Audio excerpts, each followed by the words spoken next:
Assalamualaikum warahmatullahi wabarakatuh.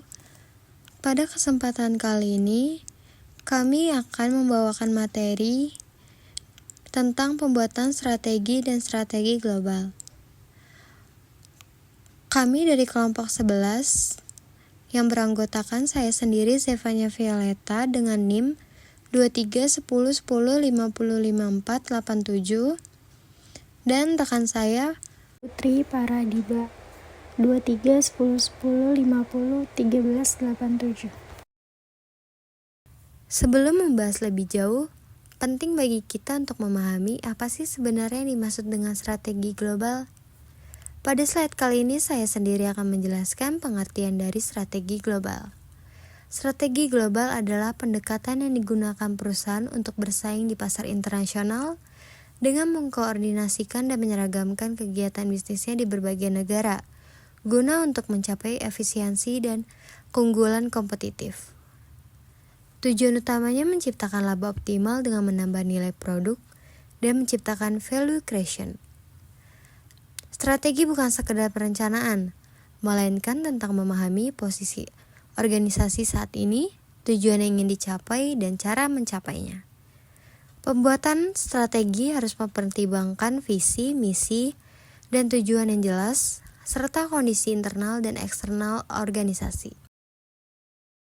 Prinsip menurut Porter 1980. Strategi adalah cara organisasi mengatasi persaingan. Organisasi harus memahami kekuatan dan kelemahan internal, serta peluang dan ancaman eksternal. Keunggulan kompetitif dicapai melalui pemanfaatan sumber daya yang unik dan sulit untuk ditiru. Tekanan pengurangan biaya merupakan standarisasi produk dan produksi massal, sedangkan tekanan lokal merupakan selera konsumen, infrastruktur, distribusi, dan permintaan pemerintah. 3 pilihan strategis penting.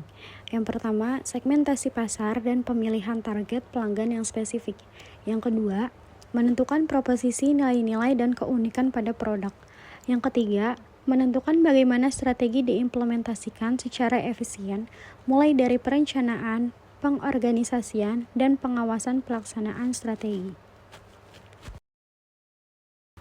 Oke, baik, selanjutnya yaitu ada faktor kegagalan umum dan 4 jenis strategi global, yang dimana faktor kegagalan yaitu kurangnya kejelasan dalam menentukan pelanggan, produk, dan metode pelaksanaan. Ketidaksesuaian antara strategi dan implementasi di lapangan tidak melibatkan seluruh lapisan organisasi dalam penyusunan strategi.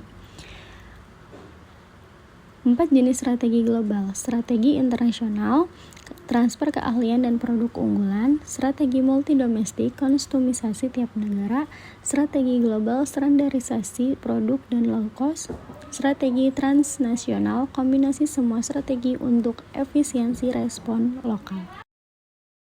Berikutnya terdapat 4 kunci sukses pembuatan strategi. Yang pertama, posisi strategis yang unik, yang dimana fokus pada nilai unik yang ditawarkan kepada pelanggan. Yang kedua, pilihan bermakna. Kita bisa mengkombinasi aktivitas yang saling mendukung satu sama lain.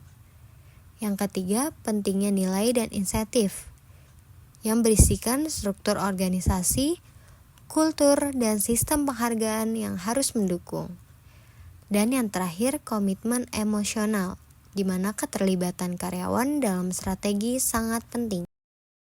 6 cara masuki pasar asing. Yang pertama ada ekspor, kedua proyek turnkey, ketiga lisensi, keempat waralaba, kelima joint venture, keenam kepemilikan penuh. Terdapat kelemahan dan kelebihan dari masing-masing cara.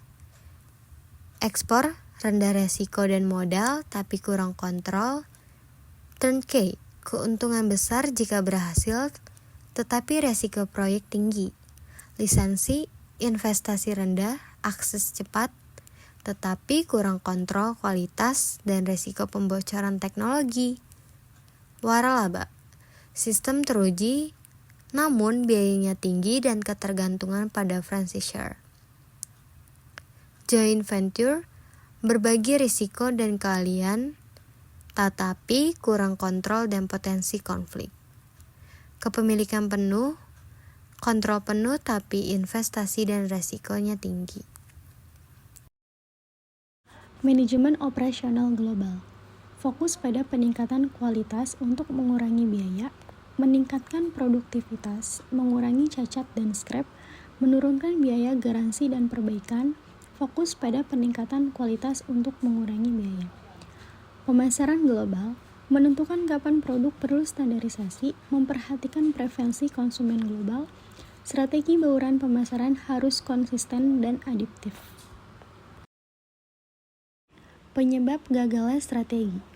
Posisi strategis yang unik membedakan diri dari pesaing dengan nilai yang unik, menentukan sasaran dan proposisi nilai secara jelas. Strategi fleksibel menyesuaikan terus-menerus terhadap dinamika pasar dan lingkungan eksternal, mendorong inovasi dan pengambilan keputusan yang cepat tanpa birokrasi. Strategi tanpa arah, directional strategis, gagal membedakan antara tujuan dan batasan. Constraints, planning paralysis. Rencana menjadi lumpuh karena tidak ada pijakan awal yang jelas. Dan yang terakhir, terlalu fokus pada proses, lebih fokus pada proses daripada makna strategi itu sendiri. Berikutnya terdapat contoh soal. Sebuah perusahaan ingin masuk pasar internasional, tapi belum memiliki strategi yang jelas. Mereka ingin menekankan biaya, tapi juga perlu menyesuaikan produk dengan kondisi lokal. Pertanyaannya, langkah awal apa yang harus dilakukan dan strategi global apa yang paling tepat? Jawab pertanyaan dan memberikan pembahasan. Perusahaan harus memulai dengan pembuatan strategi, yaitu menetapkan posisi strategis, yang dimana menentukan siapa target pasar, apa produknya, dan bagaimana cara menyampaikannya. Strategi global yang paling tepat adalah strategi transnasional, karena mampu menekan biaya dan beradaptasi dengan pasar lokal secara bersamaan. Oke, baik, selanjutnya yaitu ada kesimpulan. Strategi yang sukses harus jelas, fleksibel, dan dipahami oleh semua anggota organisasi. Penting untuk menjembatani kesenjangan antara pemahaman dan tindakan nyata. Inovasi dan keterlibatan seluruh elemen organisasi akan memperkuat implementasi strategi. Setelah kita membahas materi ini secara mendalam, kami harap penjelasan materi yang kami sampaikan dapat memberikan gambaran jelas dan dapat bermanfaat bagi teman-teman semuanya. Apabila ada pertanyaan atau hal yang perlu didiskusikan lebih lanjut, teman-teman dapat menuliskan di kolom komentar di bawah. Sekian dari kami, kurang lebihnya kami memohon maaf dan terima kasih teman-teman semuanya.